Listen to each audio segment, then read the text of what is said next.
आपण जी गोष्ट आपल्याला वाटतं आपण हे करू ते करू पण ते होतच नाही. त्याला पण टाईम लागतो आणि आपण मग त्या गोष्टी घडत जातात. तर मग इथं आम्ही आलो देवदर्शनासाठी. इथं आम्ही आलो गडावर आणि इथं अशी भरपूर गर्दी होती. आणि मग आतमध्ये आल्याच्यानंतर मग इथं आम्ही यश आधी म्हणायचं मला गंध लावायचा आहे. तर मग आधी आनंदला लावला आणि मग त्याला पण सर्दी झालती बघा. ते तुम्हाला दिसत त्या डोळ्याला पण पाणी आलं. त्याला सर्दी झालती त्यामुळे त्याला स्वेटर तीच म्हणजे डबल ते कपडे घालून ते सेफ्टी घालून आलतो आम्ही.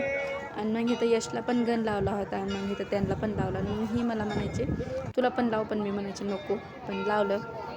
मस्त दिसतो असा गण लावलेला कुठं देवाला इथं गेल्यावर छान दिसतो. आणि मग इथं पहा तुम्हाला दिसत असं अशी भरपूर गर्दी होती.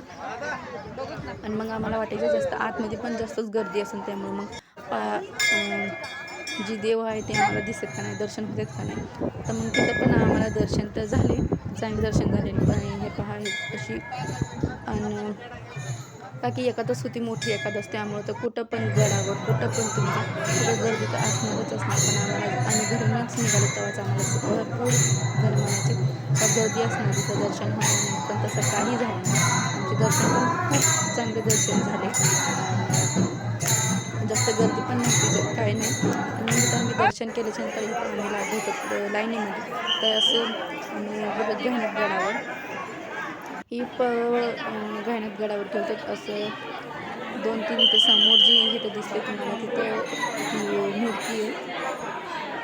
म्हणजे इथे मी समाधी घेतलेली ही नवीनच मंदिर आहे आणि दुसरं जुनं मंदिर आहे. ती थोडं त्याच्या अलीकडंच आहे आणि थोडं पलीकडे नवीन बनलेलं. तर मग आमचे असे दर्शन खूप मस्त झाले. तर मग असा होता माझा आजचा दिवस. तर मग भेटूया नेक्स्ट व्हिडिओमध्ये. सबस्क्राईब करा.